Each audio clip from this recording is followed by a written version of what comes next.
할렐루야. 오늘은 창세기 3장 21절에서 24절의 말씀입니다. 지난 시간에는 아담은 아내의 이름을 하와라고 이름 짓고 모든 살아있는 자의 생명의 근원인 어머니가 됨을 선포함으로써 죄 지은 인간이 죽음을 맞이하였음에도 불구하고 하나님의 생명과 구원을 이어가는 은혜를 보여주었습니다.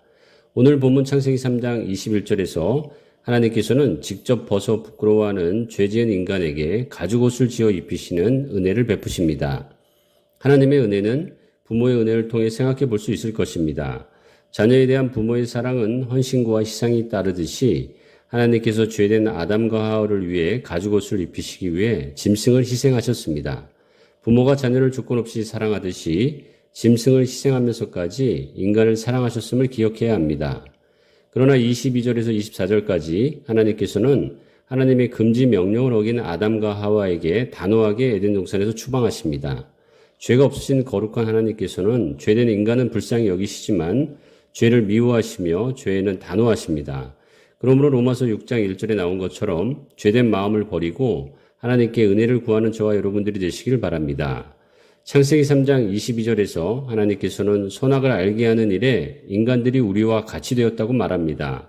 마치 이 문장만 봐서는 창세기 3장 5절에서 뱀이 여자를 유혹하여 말한 것처럼 하나님과 같은 능력을 갖게 된 것 같아 보입니다.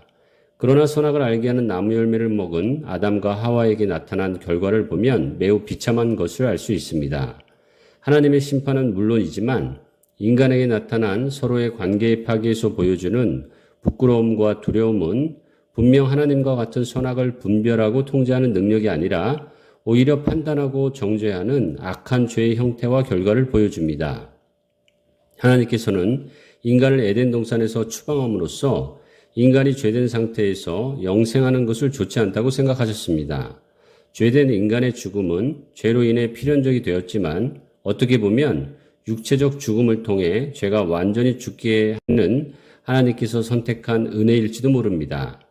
인간이 에덴 동산에서 추방된 것은 거룩하지 못한 자들이 하나님이 계신 곳에 거할 수 없음을 보여줍니다. 또한 반면 하나님 안에 있을 때만 참 안식이 있습니다. 창세기 3장에서 나타나는 하나님의 말씀에 불순종하는 죄된 인간의 모습을 보여주는 죄의 패러다임은 아담과 하와 이후에 모든 인간에게 나타나게 됩니다. 이스라엘의 역사 속에서 볼 때 하나님의 은혜 속에서도 끊임없이 이스라엘의 불순종은 이어집니다. 저와 여러분들의 삶에서도 끊임없이 도사리는 죄의 유혹을 하나님의 말씀과 예수 그리스도의 보혈과 성령을 통해 이겨내시고 그 안에 안식하여 생명을 누리시기를 바랍니다. 아멘.